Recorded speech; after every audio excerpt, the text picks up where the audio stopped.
Bismillahirrahmanirrahim. Assalamualaikum warahmatullahi wabarakatuh dan salam perjuangan. Anda bersama dengan kami dalam podcast Sihat Bersama dengan Abang Bat dan Dr. Syukri. dan kali ini Dr. Syukri, tajuk kita menarik. Oi, ya. Tajuk kita apa, Doktor? Sakit belakang. The pain is real. The pain is real. Yang ni penting. Saya baru-baru ni, Dr. Syukri, saya kena food poisoning. And then kena warded. Lepas tu saya masih lagi sakit belakang. Rupanya bila CT scan tengok-tengok ada batu karang. Allah. Oh, tapi memang bila sakit belakang ni, dia punya sakit tu The memang pain is real Yeah, the pain is real. Siapa yang tak tahu tu dia cuma boleh cakap, oh sakit. Tapi orang cakap batu karang ni sakit dia macam perempuan nak beranak. Betul. Tapi sebab saya tak pernah jadi perempuan, jadi saya tak tahu. Okay. So hari ni kita bersama-sama dengan tetamu yang sangat istimewa. Siapakah Dr. Syukri? Kita perkenalkan. Okey, saya perkenalkan Dr. Muhammad Hezri Harun. Beliau adalah pakar bedah ortopedik, trauma dan tulang belakang. Kalau bahasa Inggerisnya spine surgeon lah. Wow. Spine and trauma surgeon. Ni susah nak dapat kepakaran ni sebenarnya kan. Tak banyak tempat yang ada. Selamat datang Dr. Hezri ke podcast kita pada hari ini. Terima kasih. Assalamualaikum warahmatullahi wabarakatuh. Terima kasih kepada Dr. Syukri, Abang Bat kerana sudi menjemput saya pada hari ini untuk sharing knowledge lah berkenaan dengan sakit belakang. Saya excited kan. Abang Bat sangat excited sebab yalah kita pernah merasai. So kita tahu the pain is real, tuan-tuan puan. Dan kali ni episod kita dibawa dan ditaja oleh Az-Zahra Wellness Center. Okey, baiklah. So soalan saya yang pertama untuk Dr. Hezri adalah tentang sebenarnya okey, sebelum tu fungsi Abang Bat berada di sini adalah untuk mewakili rakyat layman. Kan, saya kalau bagi doktor sama doktor je sembang, kita nganga makan popcorn tengok Netflix. So, ini fungsi dia. So, fungsi kita start dengan sesuatu yang sangat basic dulu, iaitu apa sebenarnya yang dimaksudkan dengan sakit belakang ni. Sebab kalau kita ikut data Kementerian Kesihatan Malaysia, 80% orang dewasa akan mengalami sekurang-kurangnya sekali dalam hidup mereka sakit belakang ni. Jadi mungkin kita boleh start dengan tu dulu. Apa maksud sakit belakang, Doktor? Betul. Sakit belakang ni sangat common sekali. Sangat selalu dirasai. Statistik yang diperkatakan oleh Abang Bat tu sangat betul. 80, actually saya rasa more than that. Setiap orang mesti mengalami apa yang kita panggil musculoskeletal pain, especially dekat sebahagian belakang. Belakang tu sebenarnya rasa tidak selesa, rasa sakit yang tidak normal. Belakang ni luas. Tengkuk pun kita panggil belakang juga, di bahagian leher kita, ataupun di bahagian dada sebelah belakang juga dipanggil belakang. Dan saya rasa yang paling common adalah di bahagian pinggang. Ini boleh juga disebabkan oleh bukan sahaja bila kita cakap sakit belakang, kita akan concentrate ataupun tumpukan pada tulang belakang saja. Tapi sebenarnya macam Abang Bat cakap tadi, ada sakit batu karang yang juga boleh datangnya daripada bahagian pinggang atau bahagian belakang. Tetapi apa yang diperkatakan oleh statistik tadi adalah disebabkan oleh tulang ataupun struktur lain seperti otot ataupun ligamen yang tidak normal, dan pesakit akan mengalami rasa sakit yang pelbagai. Maksudnya memang benda ni satu yang universal lah.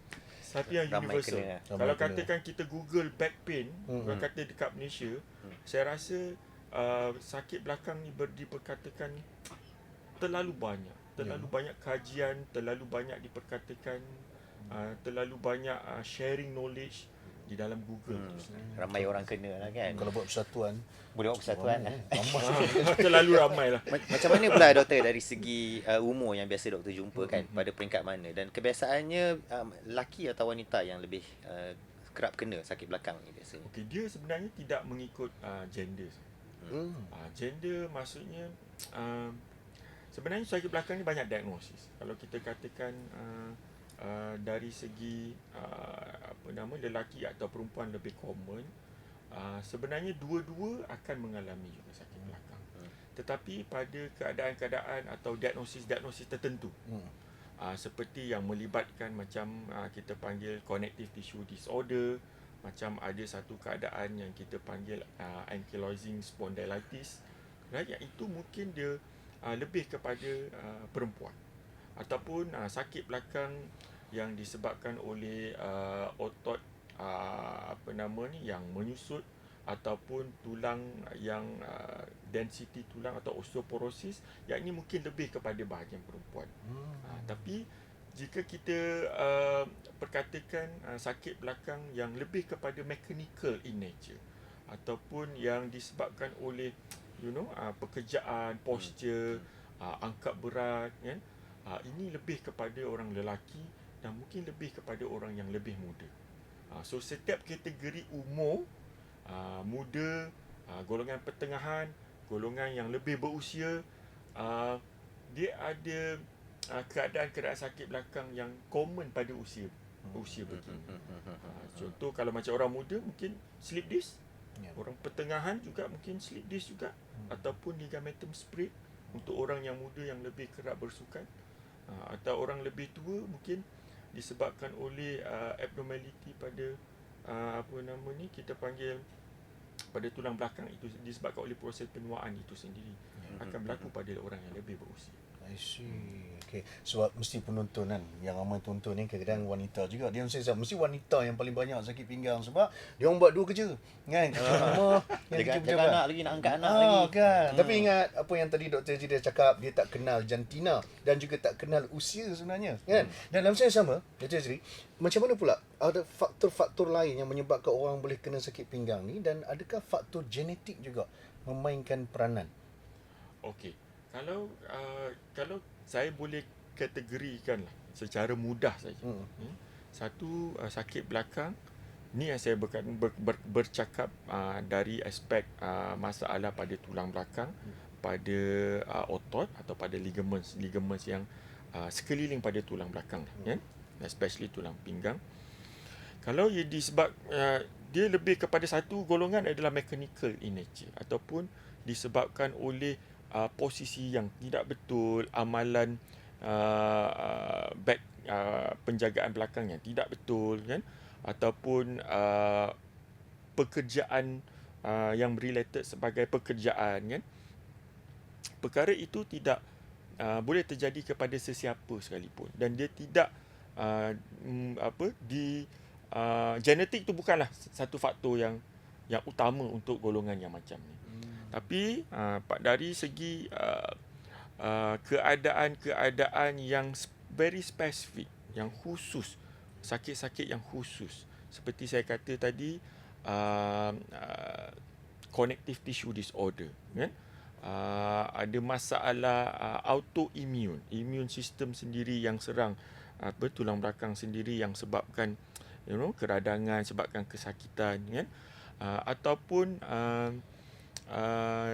apa-apa deformity ataupun apa-apa tulang belakang yang tak align. Maksudnya macam contoh ada skolosis, kan.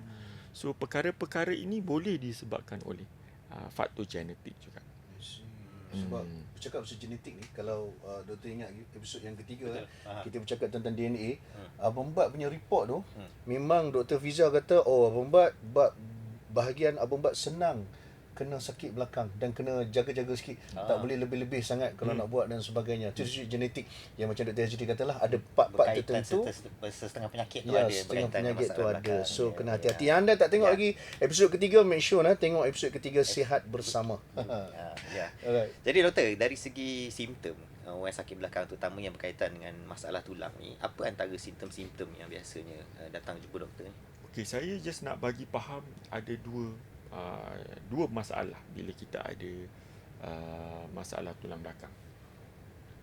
Satu, masalah pada tulang belakang structure ataupun struktur tulang belakang itu sendiri yang biasanya akan menyebabkan sakit pada bahagian belakang. Sakit pada bahagian belakang ni maksud saya betul-betul dekat tengah-tengah bahagian belakang tu, dekat bahagian pinggang tu. Ataupun kalau ia berlaku dekat bahagian leher, betul-betul dekat bahagian leher, dekat sebelah belakang bahagian leher ataupun bahagian tengkuk. So itu adalah masalah primer ataupun primary problem. Tapi kita kena ingat juga dalam tulang belakang tu terdiri dari, ada satu struktur yang sangat penting, iaitu kita punya nervous system, sistem saraf kita. Sistem saraf kita ni memang bermula pada dalam tulang belakang tu sendiri. Dan dia saraf-saraf, akar-akar saraf akan keluar daripada tulang belakang pergi ke kaki. Okey. So, selain daripada tulang, contoh saya katakan tadi macam tulang itu mempunyai masalah. Sebagai contoh, slip disc, katakan disc problem. Di mana disc ni terkeluar ke belakang. And then dia menyebabkan masalah kedua pula. Dia tekan pula saraf yang dekat yang berada di tulang belakang. Ada model ni doktor. Ada model. Kita boleh tunjuk ke? Boleh mungkin boleh. Okey. Supaya kita lagi faham ni. Okey. So kalau saya harap boleh nampak lah kan. Ini katakan ini struktur tulang belakang yang normal. Ini adalah tulang pinggang. Kita punya tulang belakang ni bukanlah satu tulang yang satu je panjang. So tulang belakang kita terdiri daripada banyak tulang. So kalau katakan pinggang saja dia ada, kita panggil lumbar area lah. Ada 5 tulang termasuk dengan tulang sacrum. Dia dah jadi ada lebih 10 tulang yang disambung-sambungkan, kan, tulang-tulang kecil disambung-sambungkan oleh sendi. Kalau bahagian depan maksud saya di bahagian lebih kepada bahagian perut kita lah. Ada disc yang besar, kan? Di bahagian belakang yang kita boleh rasa dengan tangan kita, kita ada 2 lagi sendi yang seakan-akan sendi lutut kita. Kan? Yang sendi-sendi ni yang akan bergerak, kan? Orang sakit tulang belakang ni dia lebih kepada masalah tu, wear and tear tu adalah berlaku bila ada kawasan yang ada pergerakan. Sendi lah, kan? Bukan banyak pada tulang pun. Masalahnya pada sendi tu. Sama ada di bahagian depan disc yang problem, ataupun bahagian belakang kita panggil facet joint tu yang ada problem. Kita ada 2 yang dekat belakang, kan? So pergerakan, bila kita berlaku pergerakan yang cyclic movement, kan, berulang-ulang kali, lama-lama dia akan jadi rosak juga at one time, especially bila kita tak jaga dia betul-betul. So simptom yang, kalau berbalik kepada simptom tu tadi, kalau berlaku masalah pada disc, masalah pada facet joint atau joint yang belakang ni, biasa dia akan menyebabkan sakit belakang.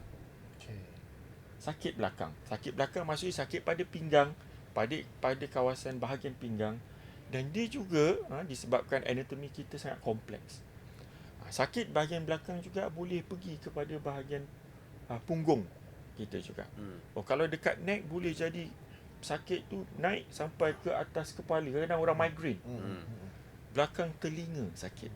So semua ni adalah disebabkan oleh struktur yang abnormal, yang tidak baik, yang sudah rosak itu sendiri. Dan kalau satu lagi, bila ada problem, itu yang saya panggil primary problem. Tapi kalau ada problem yang melibatkan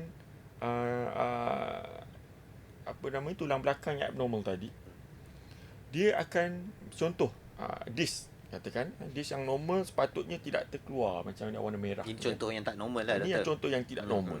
So bila dia terkeluar ke belakang, dia akan menekan pada saraf pula.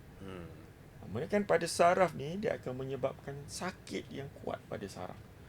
Sakit dekat mana? Yang ini sakit pada kaki. So dia akan ikut ke mana saraf ni pergi. Setiap saraf ni dia akan mensarafi bahagian kaki tertentu. So bila setiap saraf ni tertekan, kan, so sakit tu akan menjala, mengikut saraf tu ke bahagian kaki yang disarafi tu. So kalau katakan saraf ni, katakan L4 dengan L5 katakan, ataupun L4, L5. Ni saya cakap pasal number saraf, akar saraf tu lah. L4 dengan L5 ni dia mensarafi bahagian betis kita. So kalau katakan disc tu terkeluar, menekan saraf L4, L5, pesakit akan rasa menjala, sakit yang menjala. Daripada bahagian pinggang, ke bahagian punggung, ke bahagian peha, sampai ke bahagian keting kita, atau cuff kita. Dia rasa bagai elektrik. Dia akan rasa seperti rasa sangat dull. Lepas tu sangat seperti menghiris, ataupun pin and needle, rasa mencucuk. Ini semua adalah sakit-sakit saraf yang saya rasa dia lagi teruk daripada sakit belakang. So sebenarnya ada 2 komponen. Satu sakit belakang tu sendiri, satu lagi sakit yang disebabkan saraf, tekanan pada saraf, dan dia akan sakit pada bahagian kaki. Kalau ditengkuk, bahagian tangan lah. So 2 yang penting. Itu sebabnya kalau macam ada orang datang jumpa, ubat macam kawan ke, dia komplain sakit kaki. Bila balik daripada doktor, rupanya doktor cakap bukan kaki, rupanya kat belakang. Betul. Kan? Jadi kalau kita tak berapa faham, kita akan rasa pelik. Macam mana boleh sakit belakang tapi akhirnya sakit belakang lah kan. Kaki tapi sakit belakang lah. Betul. Sebab kadang-kadang masalah tu bila dah kronik, belakang ni mula-mula dia sakit. Ya. Tapi bila dia dah kronik sangat, dia dah jadi macam dah mungkin dia dah abaikan, dah biasa. Belakang tu dia dah rasa okey, tapi sakit yang menjala tu yang dia rasa teruk. So bagi saya, yang mana yang lebih saya akan tanya, yang mana sakit banyak, belakang sakit ke ataupun kaki yang sakit? Kaki tu maksudnya nerve yang terhimpit lah. Kalau katakan sebab dia akan kita panggil determine saya punya treatment, akan mempengaruhi treatment saya. Yang mana yang saya nak rawat. So dua masalah sebenarnya. Doktor, kalau misalnya lah dia sakit dan dia tak nak berjumpa dengan doktor misalnya kan, pesakit ni lah, lepas tu dia biar, apa ada tak benda lain, simptom yang lagi teruk yang boleh jadi daripada yang doktor beritahu tadi? Okey, satu kita panggil bila dia melibatkan, saya rasa yang paling common sekali lah. Problem ni yang kita tak boleh kontrol, doktor tak boleh kontrol, kita sendiri pun susah nak kontrol, adalah faktor penuaan ataupun faktor degeneratif. Yang mana bila start dah sakit belakang dan kita dah know ada degenerative problem, dia mesti akan progress. Dia mesti akan menjadi lebih teruk. Kan? Sakit memang dia akan start dengan sakit. Tapi apa yang kita panggil red flags yang sangat yang kita khawatir, apabila tekanan pada saraf tu sangat signifikan yang menyebabkan kaki merasa kebas, kaki berasa lemah, dia mengganggu fungsi kaki. Kaki berasa lemah, patut boleh jalan, kaki kuat, boleh angkat kaki, boleh jalan seperti biasa, tetapi disebabkan kaki lemah dah tak boleh nak jalan macam biasa dah. Ada certain pergerakan kaki, contoh seperti pergelangan kaki, sepatutnya boleh angkat macam tu, tetapi lemah, tak boleh angkat. Kita ada grade-grade yang tersendirilah. Dan yang paling teruk sekali kalau berlaku di bahagian pinggang, dia boleh menyebabkan tekanan pada saraf yang mensarafi buang air kecil, air besar kita. Itu paling teruk lah saya rasa. So apabila ini terjadi, pesakit tidak boleh kontrol buang air kecil, terutamalah dengan buang air besar. Tiba-tiba dia rasa penuh je, perut tak selesa. Tapi pergi toilet tak boleh nak buang air kecil. Ataupun tiba-tiba basah je, air kecil tu terkeluar sendiri. So ini yang paling teruk. Dan seterusnya kelumpuhan kecil. Kelumpuhan pada tulang belakang ni, kalau katakan mengikut bahagian yang yang terlibat lah. Kalau di bahagian pinggang biasa tidaklah seperti kelumpuhan yang seperti yang kita selalu bayangkan, yang langsung dua-dua tak boleh gerak kan. Mungkin ada separuh-separuh tempat-tempat tertentu yang terlibat yang disarafi oleh saraf tu, yang tertekan tu saja yang akan terlibat. Contoh, tak boleh angkat kaki kan, kaki maksudnya dekat bahagian pergelangan kaki tak boleh angkat kan, tidak berfungsi. Kelumpuhan kecil, kalau katakan ia berlaku di bahagian leher, menekan saraf tunjang di bahagian leher, itu lagi teruk. Mungkin dia akan menyebabkan kelumpuhan yang seperti yang kita bayangkan, tangan tak boleh angkat, kelumpuhan penuh. Bila Dr. Ezri ceritakan ni, lagi kita nampak, lagi kita faham. Yang saya risau Abang Bat, dia boleh jadi bahaya ni. Kalau yalah sampai tahap kelumpuhan, tak boleh kontrol kita punya kencing. Dan kita nampak betapa pentingnya belakang, betapa pentingnya tulang belakang kepada anda yang menonton. Bila orang kata dia ni orang belakang tabir je, penting. Oh, ni tulang belakang saya ni, penting. So jangan, bila dah dengar ni kita rasa macam betul, rasa betul bangga bila orang cakap awak adalah tulang belakang saya. Kan. Baik, kita nak bercakap tentang sleep disc mungkin dengan lebih mendalam selepas ini, tapi kita akan rehat seketika, akan kembali bersama kami dalam Sihat Bersama.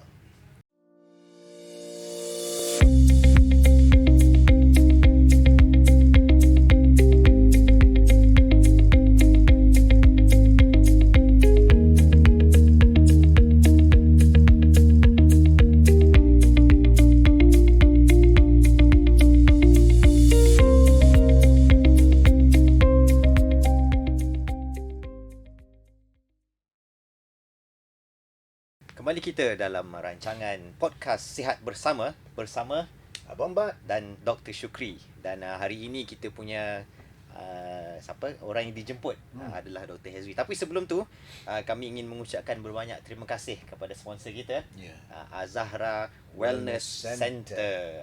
Untuk pengetahuan anda semua, Azahra Wellness Center ini menyediakan pelbagai jenis perkhidmatan, sama ada complimentary dan juga modern, termasuklah juga perkhidmatan dari segi bekam, akupunktur, dari segi urutan, dan pelbagai lagi perkhidmatan-perkhidmatan yang lain lah. Jadi kalau ada siapa nak dapatkan, contohnya macam sekarang kita tengah berbincang berkaitan dengan sakit belakang, tapi dapatkan dulu pandangan daripada doktor sebelum datang untuk dapatkan rawatan-rawatan seperti bekam, akupunktur, dan urutan. Mungkin nanti kita boleh bincang sikit dengan Dr. Hezri berkaitan dengan servis ni dan sakit belakang. Okay. Silakan Abang Bat. Thank you, Azhar Wellness Center. Okey, balik kepada persoalan yang tadi Abang Bat tinggalkan, iaitu tentang sleep disc. Dia dah macam jadi satu yang common kan. Sleep disc ni cuma bagi kami lah, layman kan. Sleep tu apa dia, disc tu kat mana? Mungkin di kalangan doktor tak ada masalah, takkan sleep dia tak tahu. Disc komputer ke? Komputer punya disc. Disc komputer Tak ke? pakai lagi dah disc. CD ke, DVD ke. So bila dia kata sleep tu, sleep yang macam mana? Mungkin doktor boleh terangkan dengan lebih jelas. Saya agak happy juga bila orang datang, pesakit datang jumpa saya. Dia cakap saya mungkin ada sleep disc. So sleep disc tu macam awareness tu, macam orang dah aware dah sleep disc tu. So orang takut pula dengan sleep disc tu. So saya rasa bagus juga. Cuma mungkin orang tak faham apa tu sleep disc yang secara apa nama ni, secara layman dia apa tu. Ya. Macam saya katakan tadi, tulang belakang kita terdiri daripada, kalau kita nak cakap spine unit tu, saya ambil ini sekali lagi. Spine unit tu kita bercakap berkenaan dengan satu tulang belakang yang atas, tulang belakang yang bawah, dan di tengah-tengah dia dicantumkan dengan disc. Okey. Apa disc ni? Disc ni dia macam, kalau saya boleh analogi dia, seperti eraser, pemadam budak sekolah. Okey. Dia getah, ya. Dia sangat elastik. Dia apa nama ni, sangat very cushion. So sangat soft juga. Dia hard tapi dia more to a soft punya ni, sebab structure, sebab fungsi dia penting. Fungsi dia especially untuk movement, jadi cushion antara atas dengan bawah. Tulang atas dengan tulang bawah. So dia jadi macam shock absorber yang akan support kita punya body weight kita. Ketika kita duduk, ketika kita berjalan, ketika kita berdiri, berlari, sangat penting. And juga menyebabkan movement. Kita rukuk, kita nak sujud, kita duduk tegak, so semua ni adalah berlaku pada bahagian disc itu sendiri juga.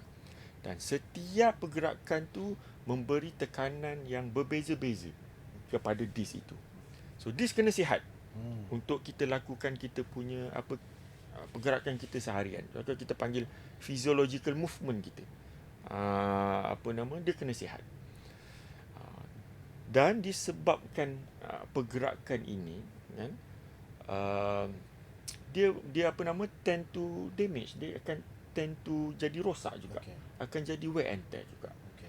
Terutama bila kita tak jaga dia betul-betul. So apa yang berlaku, disc yang rosak akan menyebabkan salah satu problem dia akan terkeluar ke belakang. Kenapa? Sama ada ia berlaku secara kronik, disebabkan kita tidak jaga dia betul-betul, ataupun dia boleh berlaku secara acute, tiba-tiba. Maksudnya apa? Tiba-tiba kita ada trauma. Kadang-kadang biasa orang sleep disc cakap dia tiba-tiba dia angkat barang berat, tiba-tiba meletup kat belakang. Ataupun dia jatuh terduduk, dia jadi sakit tiba-tiba kat belakang. So disc ni boleh terkeluar secara trauma. Sleep tu sebab dia terkeluar daripada landasan dia, betul. Bukan dia hilang terus, bukan dia jadi kecil, tapi dia terkeluar. Tak, dia terkeluar daripada landasan, sebab dipanggil sleep. Dia terkeluar daripada kedudukan asal dia. Kat mana dia pergi, yang tu yang bermasalah kan. Dia akan pergi ke bahagian belakang yang ada saraf tu. Yang ada saraf ni, ya. So dia akan pergi ke bahagian belakang yang ada saraf dan tekan saraf tu. So bila dia tekan saraf tu, dia ada 2 problem sekarang. Sakit belakang disebabkan disc yang rosak dan slip tadi. Nombor 2, sakit kaki yang disebabkan oleh tekanan pada saraf itu. Faham. So yang orang tak tahan biasanya lah sakit pada tekanan pada saraf tu. Sebab dia neuropathic pain. Dia sangat-sangat painful. Jadi dari segi jenis sakit doktor ni, maksudnya kalau orang tu ada sakit di bahagian disc sahaja, dia akan biasanya dia akan sakit belakang lah. Tapi bila dia mula menekan saraf, dia akan mula sakit pada kaki. Ya, betul Dr. Syukri. Dan itu membezakan antara sakit disebabkan disc dengan sakit jenis-jenis yang lain lah. Ya, betul. Macam musculoskeletal dan sebagainya lah. Betul. Boleh tak kita nak tarik balik ni bahasa ni. Nak letak balik disk tu di tempat asal. Terus terang saya katakan, disk kita ni adalah apa kita panggil sel yang kekal, satu struktur yang kekal. Dalam badan kita ni ada beberapa jenis sel. Sel yang boleh contoh macam kita punya skin. Skin kita ni kita panggil labile cell, yang dia boleh regenerate balik. So kalau kita toreh skin kita ni, dia akan jadi skin balik. Dia tumbuh balik jadi skin.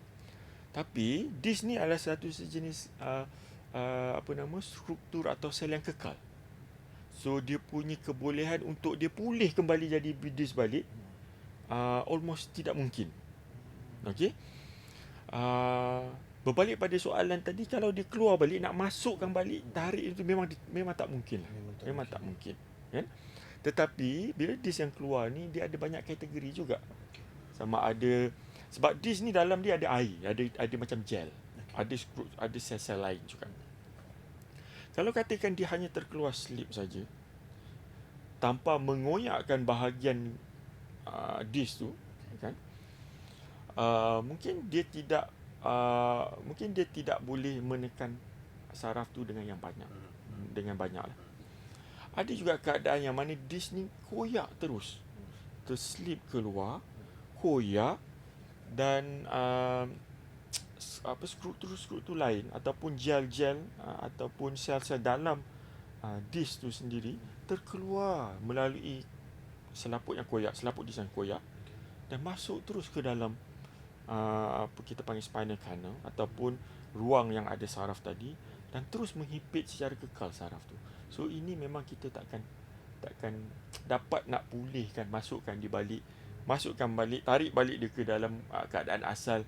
Biasa dia tidak boleh dilakukan Itu Syukri, ada kawan-kawan yang slip disk? Ada, ramai. Ada kan? Ramai. So adakah mereka ni memang tak ada benda kita boleh bantu mereka untuk pulihkan atau macam mana? Ya. Dia kategori dia tu, sakit tu, bila kita katakan berkaitan dengan rawatan, dia lebih kepada, sebab saya selalu cakap dengan pesakit saya, once disk tu sudah rosak, bila slip disk ni, disk tu memang dah rosak lah, bahagian disk dah rosak. Apa yang faktor-faktor yang menjurus kepada bagaimana kita nak merawat dia, salah satu adalah sakit tu kuat mana, intensity kuat dia. Biasa intensity ni kita scale kan lah. Saya cakap kepada 0 sampai 10 tu kalau perempuan senang, 10 tu macam orang nak bersalin, saya cakap tu sakit sangat lah. Kan scale lah 0 sampai 10 kan? Kalau lelaki susah saya nak cakap, tapi yang paling sakit lah, kan? Kalau sakit tu sekadar mungkin 3-4, kan? Mungkin boleh rawatan tu lebih kepada apa kita panggil ni secara konservatif, fizioterapi, kan? Ataupun just makan ubat, kan?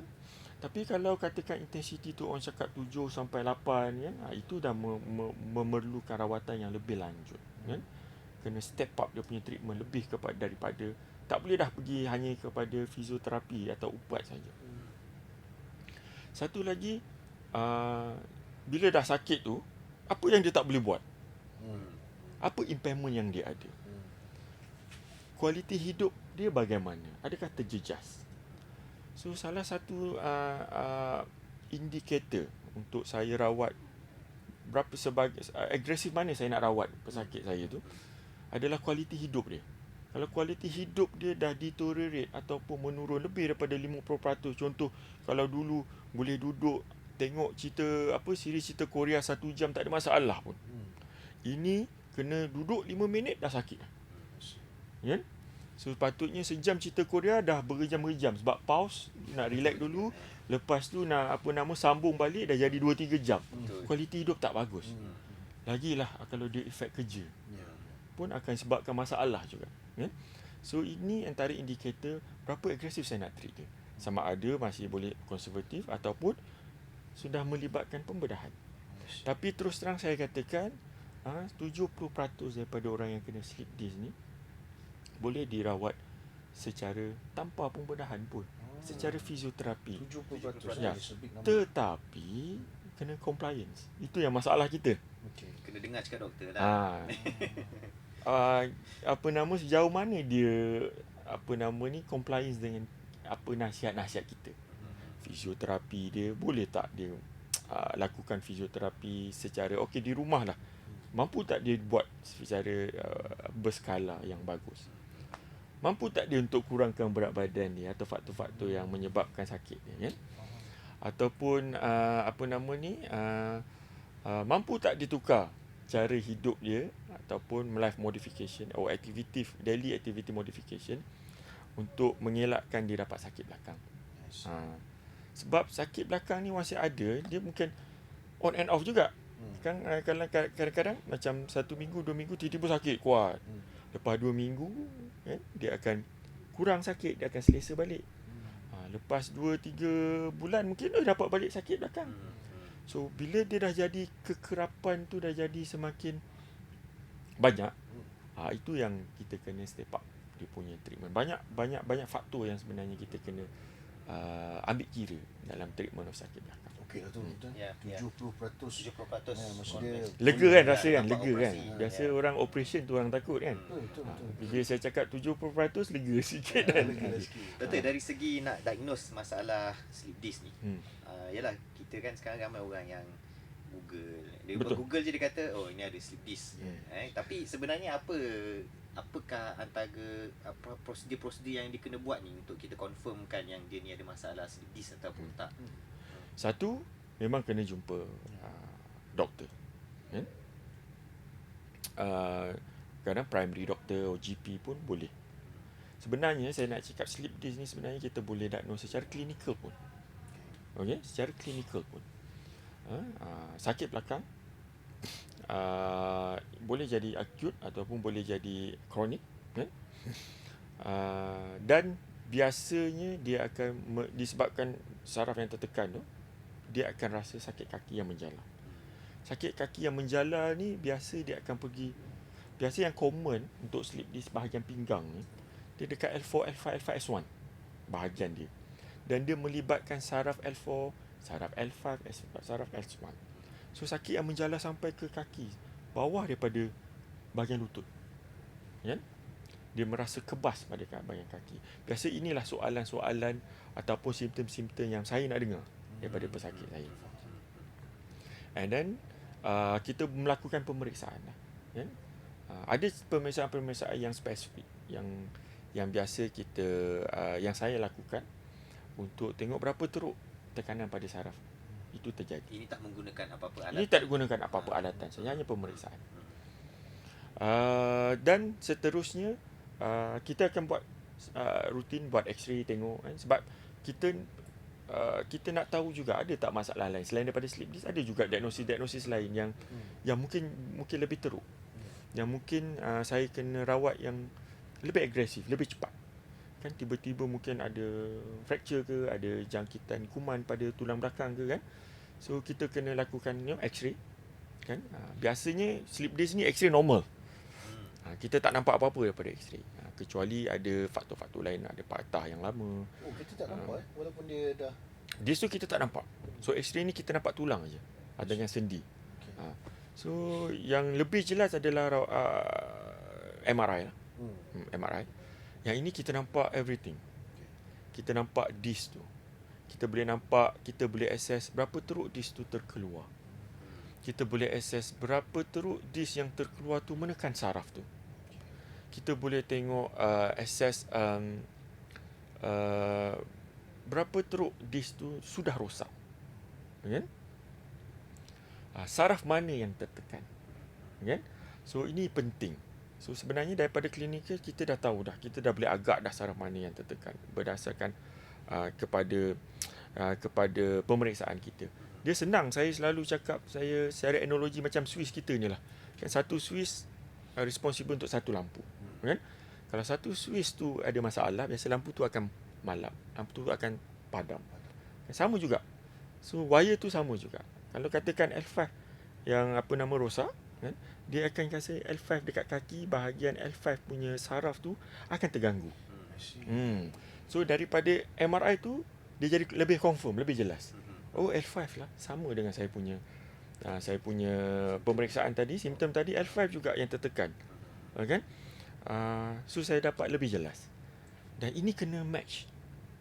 So kadang-kadang tak match. Kadang-kadang bila kita periksa, kita tengok L4, L5 yang ada masalah, tertekan. Tapi bila kita tengok gambar, lain. So dia jadi tak match. So jadi nanti saya punya rawatan akan jadi tidak objektif. Saya dia jadi sangat tidak tally. Itu penting. So kalau tanya tu, pemeriksaan tu penting. Simptom-simptom yang pesakit bagi tu penting. Biasa sakit belakang, sakit menjalar ke kaki. Yang paling senang lah, dua benda. Dan selepas tu X-ray biasanya adalah normal sebab kita tak nampak di situ. MRI adalah definitif, benda yang sangat jelas yang saya boleh tengok assess everything. Itu macam mana kita diagnose lah. Itu Syukri, soalan ni agak personal lah. Tapi kita duk pergi tak urut-urut badan apa semua? Oh, saya tak suka urut. Tak suka, no? Saya tak suka urut. So kalau orang sakit belakang ni, Dr. Hezri, adakah urut pergi ke tempat untuk mengurut belakang dan sebagainya? Ini bukan slip disc lah, ini adalah lebih kepada general. Adakah itu sesuatu yang bagus, membantu atau bagaimana? Bagi saya urut ni satu physical therapy. Macam pergi fizioterapi juga. Kan? Bagi saya is part of fizioterapi. Saya rasa dalam KKM sendiri pun, right, dalam hospital, certain hospital KKM, urutan ni adalah jadi satu complementary medicines. Okay? Ada satu pula klinik dalam satu hospital kerajaan, certain hospital kerajaan, ada satu klinik yang kita boleh refer, doktor boleh refer untuk urut. Urut ni bagi it's a physical therapy. Saya rasa dia membantu juga. Ya? Banyak ada clinical study. So bila kita rawat pesakit, setiap rawatan yang kita berikan kepada pesakit mesti ada evidence base. Evidence base ni mesti ada clinical research. So urutan is ada je clinical research yang mengatakan dia bagus. Bagus in term of apa? Satu, kadang-kadang sakit belakang ni tak semestinya slip disc. Mungkin ketegangan pada otot-otot. Otot-otot akan jadi mengeras. Kalau ada slip disc sekalipun, kan, antara satu faktor yang menyebabkan sakit belakang tu adalah spasms, otot yang mengeras kat bahagian belakang. Okay? So urutan boleh meregangkan otot ni. Nombor dua, urutan boleh biasanya dia akan guna minyak panas, kan?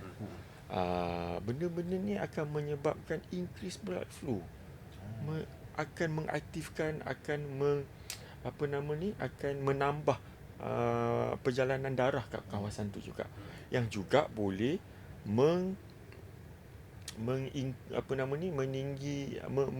menyebabkan kelegaan.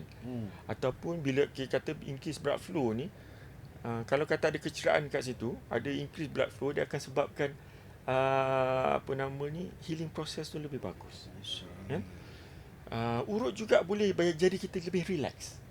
Kadang-kadang sakit kita ni kan psikologi kita pun akan sebabkan menambah stres, psikologi akan menerukkan keadaan sakit tu juga. Dia is a process of relaxation. Ada sangat bagus. Kecuali ada certain keadaan yang mungkin tidak sesuai untuk urutan pada ketika itu. Terutama pada ketika yang sekarang tengah sakit kuat. Sekarang kecederaan tu berlaku sekarang. Tengah sakit kuat. Ataupun tengah jatuh tiba-tiba sakit kuat. Saya rasa itu mungkin tidak sesuai. Untuk acute pain lebih kepada rest, lebih kepada rehat, lebih kepada baring. Mungkin urutan tu comes later, kemudian mungkin sakit dah lega sikit, bengkak dah lega sikit kan, dah semakin kurang, mungkin dalam 1 minggu macam tu, atau 1 atau 2 minggu ada sikit-sikit rasa sakit sikit, saya rasa itu boleh start dengan urutan. Kalau tidak, urutan pada acute injury akan menurunkan keadaan lagi tu. akan menurunkan keadaan. Tapi secara general urutan membantu dalam proses. Dari segi nasihat doktor berkaitan dengan urutan ni kan, sebab kita ada ramai pesakit yang dia sakit. Kalau contohnya kadang-kadang dia rajin sikit, dia Google, and then dia rasa dia ada sakit ni, lepas tu dia pergi urut terus. Jadi boleh ke macam tu doktor, ataupun ada apa nasihat doktor dari segi cara tu lah? Bagi saya, jika sakit tu sebenarnya the moment dia sakit, tiba-tiba sakit, kalau sakit tu sikit-sikit, saya rasa, ataupun sakit tu mungkin tak perlu pun, mungkin tak jumpa doktor, ataupun tak perlu pun pergi urut dulu awal-awal. Mungkin dengan rest, saya rasa mungkin 1-2 hari, dia kena tengok juga keadaan. Rest mungkin 1-2 hari kalau sakit tu berkurangan. Kalau setakat masalah sprain, ligamental sprain, orang-orang muda, orang-orang pertengahan, kadang-kadang ada sprain je, dia akan slowly akan kurang. Saya rasa tak perlu buat apa-apa pun. Tapi bila dia sakit yang kuat, yang berpanjangan, saya rasa lebih bagus jumpa doktor dulu, bagi doktor diagnose apa benda masalah tu dulu. Cuma kita tak nak ada red flags. Sakit-sakit yang sepatutnya dirawat secara cepat oleh doktor, tetapi dia jadi terlambat sebab dah pergi urut apa semua tu. Ataupun ada certain keadaan slip disc yang teruk, for example, disc yang sangat besar terkeluar dan tertekan saraf. Kita pergi urutan, kadang-kadang urutan ada banyak jenis juga. Kadang-kadang ada certain movement yang kita tak nak ketika proses urutan itu. Yang mana kita rasa pergerakan-pergerakan ini boleh menyebabkan disc tu lebih terkeluar, lebih menekan pada saraf, boleh menerukkan keadaan. So kita tak nak benda tu berlaku. So bagi saya, datang jumpa doktor dulu, bagi kita diagnose dulu. Dan selepas tu kalau kita rasa sesuai, dan kita sendiri akan advise sesuai ke tidak sesuai. Dan 2 kali Dr. Syukri cakap pasal orang kalau sakit dia suka Google sendiri kan. Saya ramai orang, saya jumpa ramai orang kan? macam tu. Kan sekarang ni orang tak pergi Google lah, orang start guna ChatGPT. Kan? Dan kemudian dia buat kesimpulan sendiri. Simptom dia, ChatGPT bagi diagnosis terus. Kan? Itu antara benda lah. Dan ingatlah pesanan doktor tadi. Alright. Baik. So tuan-tuan puan, kita nak tengok juga rawatan-rawatan yang terkini. Sebab ni doktor bawa juga benda ni. Minta izin tuan. Tu dia. Yang ni apakah ini dan bagaimanakah ini boleh membantu untuk rawatan tulang belakang dan sebagainya? Kita akan tengok selepas ini. Kita rehat seketika dalam Sihat Bersama.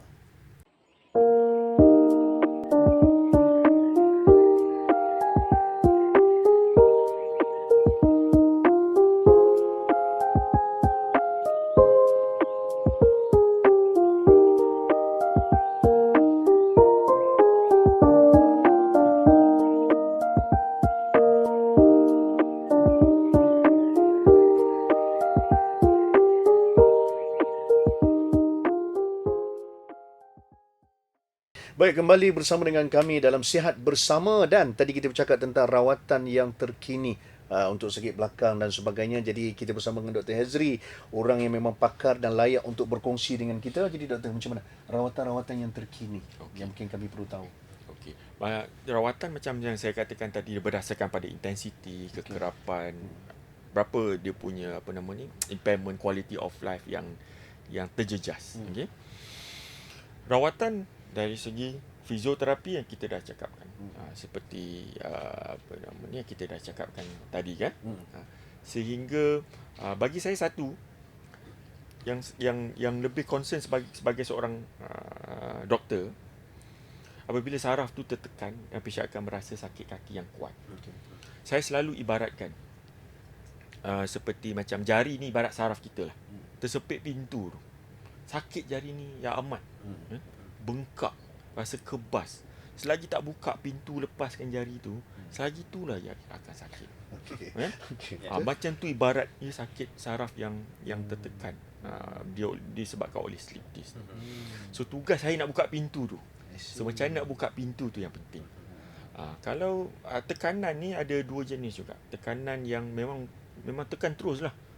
Macam yang saya kata tersebut pintu tu, saya kena buka pintu. Maksudnya saya kena buat sesuatu untuk keluarkan disc tu, lepaskan saraf tu, baru kaki tu akan lega. I see. Okay? So macam mana proses tu, itu yang orang kadang-kadang tak berkenan. Kan? Dengan secara pembedahan, secara fizikal. Dia tak ada ubat nak keluarkan disc tu, nak licekan, nak hilangkan disc tu, tak ada. So itu yang penting. Maknanya bila dah sampai ke tahap tu, pembedahan tidak boleh dielakkan. So tapi pembedahan sekarang orang takut. Orang takut bila sebut pembedahan, orang kita takut lah. Memang takut. Diorang akan fikir melibatkan pembukaan luka yang besar, pendarahan yang banyak, menyebabkan kesakitan yang kuat selepas pembedahan, especially orang-orang yang agak berumur macam tu. Saya boleh katakan tidak sekarang. Teknologi dah semakin canggih. Sekarang pembedahan yang besar dulu boleh dilakukan dengan hanya 1 cm luka saja. 1 cm je. Ya. Secara endoskopik. Untuk keluarkan disc yang menekan saraf tu, untuk freekan saraf tu. Saya hanya masukkan saya katakan satu batang kamera lah. 1 cm macam tu. Tapi ini kecil lah. Ini contoh macam tu. Sebatang kamera macam tu. Dan saya boleh buat satu torehan mungkin 1 cm, masuk ke kawasan yang disc terkeluar tu. Semua pembedahan tu melalui kamera. Dan saya tengok pembedahan saya tak tengok kat situ, saya akan tengok dekat monitor. Dan saya hanya akan keluarkan disc yang terkeluar dan freekan saraf tu melalui luka yang keyhole surgery 1 cm ni saja. Sakit selepas pembedahan pun, pesakit yang melakukan pembedahan secara endoskopik ni, dia orang punya pengalaman selepas pembedahan tu sangat bagus. Pembedahan boleh dilakukan dalam masa 1 jam ke 1 jam setengah saja. Sekejap. Lepas pembedahan 2-3 jam selepas tu, pasien boleh jalan terus. Daripada yang tak boleh jalan tu, boleh berjalan terus. Yang jalan menjengkit-jengkit tu, dan disebabkan sakit, yang duduk pun sengit, tak boleh duduk betul, disebabkan sakit kaki. Lepas pembedahan tu, dia akan, apa yang kita expect, sakit tu akan sangat berkurangan. Kita nak cakap jadi kosong terus, tak adalah. Kita tak beranilah, kita tak mampu nak buat macam tu lah. Tapi sangat selesa. Sakit pada bahagian pembedahan yang biasa orang sakit pun tidak, yang sangat minimum. Sebab 1 cm. Sebab 1 cm. Dulu kalau orang operate spine ni, lepas pembedahan mesti morfin ni, ubatkan sakit. Sekarang tak perlu pun morfin, hanya perlu makan oral painkiller saja. Boleh jalan pergi ke toilet sendiri. Lepas 2-3 jam selepas pembedahan. Soalan layman untuk orang biasa macam saya ni. So bila doktor dah masukkan tadi tu, doktor dah buat keluar dia punya disc tu, so sekarang ni disc dah tak ada. Jadi tulang atas, tulang bawah tu tak akan nanti. Bukan semua disc kita keluarkan. Disc yang saya akan keluarkan adalah disc yang menghimpit saraf tu kan? Yang menghimpit saraf je. Kali ni semua disc ni, bahagian disc ni. Disc yang terkeluar yang warna merah ni kan. Saya hanya keluarkan yang ini saja. I see. Faham. Yang menekan saraf. So keluarkan yang ini, so saraf tu free. So sakit kaki akan berkurang. Selebihnya disc masih lagi ada di situ. Selebih disc tu masih ada. Kalau saya buang semua ni, so saya dah tak boleh dah biarkan dia kosong. Maksudnya saya dah kena masukkan saya punya implan yang macam saya. Ni yang tunjuk tadi ini semua bukan semua keadaan slip disc yang memerlukan pembedahan yang macam ni. Ini kita panggil fusion surgery, pembedahan yang lebih besar. Walaupun pembedahan ni besar, melibatkan memasukkan implan, skru apa semua, tetapi pembedahan ini pun boleh dilakukan secara minimal invasive, secara keyhole. Tapi taklah 1 cm kan? Secara keyhole. Itu punya besar. Secara keyhole. Macam Dr. Syukri kata tadi, macam mana? Ni adalah apa? Carpenter. Kerja-kerja carpentry. Satu lagi orang takut pembedahan ni, bila kata pembedahan tulang belakang, mesti komplikasi dia lumpuh. Kan. Sekarang dulu mungkin risiko dia tu mungkin lebih tinggi daripada sekarang. Sekarang saya kata lebih kurang daripada 1% saja. Sebab apa? Kalau kita tengok teknologi tu sendiri yang yang menyebabkan pembedahan spinal tu jadi semakin selamat. Kalau Dr. Syukri Abang Bat tengok kereta sekarang canggih-canggih, banyak sensor. Motor dekat sikit pun sensor dah berbunyi. Just untuk make sure pemandu, penumpang semua selamat. Sama dengan pembedahan juga. So saya punya pembedahan atau sekarang pembedahan spine pun ada banyak sensor-sensor seperti kereta tu. The moment pesakit tidur saja ketika membuat pembedahan, daripada ujung scalp kita, ujung kepala ni sampai ke kaki ada banyak sensor. So sensor kita panggil neuromonitoring. Dia akan monitor perjalanan saraf ketika pembedahan itu sendiri. So kalau katakan saya punya instrumen dekat dengan saraf katakan, dia dah berbunyi dah, sensor dah ada dah. So dia jadi pembedahan lebih selamat kepada pesakit. So risiko untuk kecederaan saraf tu sangat kurang. Itu yang saya nak tekankan. Yalah. Maknanya jangan takutlah kalau terpaksa operate tu tak perlu betul, risau lah. tak perlu risau. Walau bagaimanapun ada juga sebelum pergi operate ni orang kata yang last lah. Kan? Tetapi ada juga kaedah-kaedah macam pain management, radio frekuensi yang kita hanya buat injection dekat kawasan kesakitan tu untuk meredakan kesakitan. Saya rasa ini pun common juga. Kalau orang cakap radio frekuensi treatment, pain management untuk sakit belakang pun common juga untuk layman. Macam Azhara Wellness Center kan ada buat acupuncture dan sebagainya. Benda tu membantu. Acupuncture is satu lagi seperti urutan. It's a complementary. Itu research, ada research berkenaan, clinical research berkenaan dengan acupuncture. Dia adalah bagus juga. Saya pun untuk pesakit yang sikit-sikit yang tak perlu pembedahan, saya juga menggalakkan dan refer mereka kepada acupuncture. Itu pun adalah satu kerawatan yang bagus. Doktor, dari segi cara hidup harian, apa yang kita orang ramai boleh lakukan untuk elakkan daripada kena masalah sakit belakang? Sakit, satu saya rasa faktor yang paling utama cara hidup kita lah. Cara hidup kita. Macam mana kita handle body kita. Itu sangat bagus. Obesity kat Malaysia ni 40-50% kita obesity. Overweight, itu obesity, belum overweight lagi. Saya rasa lagi banyak juga yang tak sampai lagi ya. So ini faktor utama saya rasa yang stresskan kita punya back. Maintain berat badan yang normal BMI. Maintain lifestyle yang sihat. Exercise hari-hari. Kenapa? Otot-otot kita yang penting. Otot maksudnya otot belakang, otot perut kita kena kuat untuk bracekan kita punya tulang belakang. Pemakanan yang sihat. Kan? Be active. Sedentary lifestyle tak bagus. Be active. Aktif macam mana? Aktif macam at least spend satu masa 20 minit satu hari ke untuk kita exercise. Kalau tak boleh buat yang pergi gym ke apa ke, kalau boleh berjalan 20 minit ke setengah jam hari-hari pun dah bagus. 10,000 langkah satu hari itu kempen yang sangat bagus. Amalkan posture. Back care sangat penting. Posture yang betul. Cara kita duduk macam mana. Cara kita tidur. Pemilihan tilam. Kerusi kita. Ini semua kepada ergonomi. Bila kita cakap environment sekeliling kita, kerusi, tilam, cara itu adalah ergonomi. Tilam yang betul, kerusi yang betul, kan? Tilam posisi. Ni nak selembut awan atau nak sekeras papan? Itu susah. Tilam yang bagus ni, kalau kata banyak tilam yang kat luar kata spine, good for spine, apa semua tu kan. Dia sebenarnya dia firm, dia tidak terlalu lembut tak bagus. Dan tidak terlalu keras. Dia kita panggil firm kan. Dia bukan apa, dia firm ni bila kita tidur, bila kita cara tidur tu kena betul, kena selesa, kita kena maintain kita punya posture. Sebenarnya tak ada pun cara macam kata mesti tidur satu posisi. Kita tak mampu buat macam tu pun. Saya rasa tak praktikal untuk saya cakap posisi mana yang bagus. Sebenarnya ikut keselesaan. Kita pun kadang-kadang tak perasan pun. Macam mana kita nak maintain sedangkan kita tidak sedar. Macam mana kita bangun daripada itu yang kita boleh kawal. Itu yang penting. Itu yang kita boleh kawal.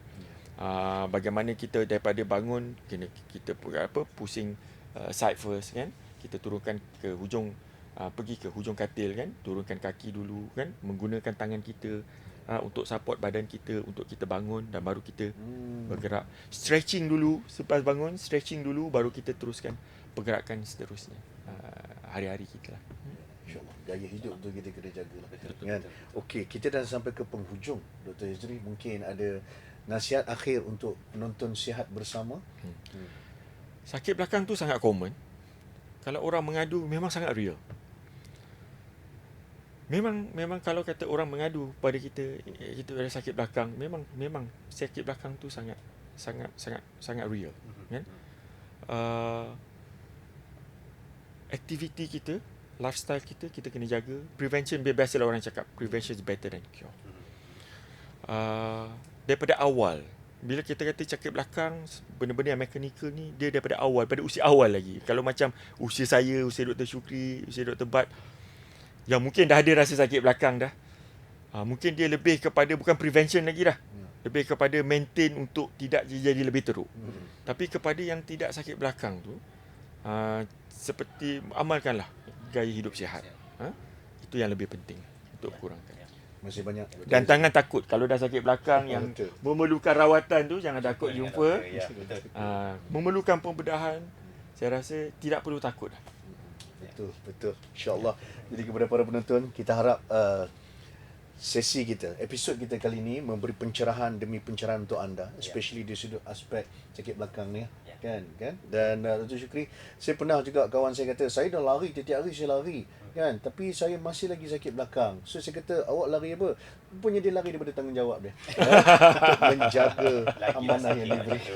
Ya. Baik, terima kasih banyak Dr. Hezri. Sama-sama, terima kasih. Kita akan bertemu lagi bersama dengan anda dalam Sihat Bersama yang dibawakan oleh Hospital Islam Al-Zahra. Jumpa lagi.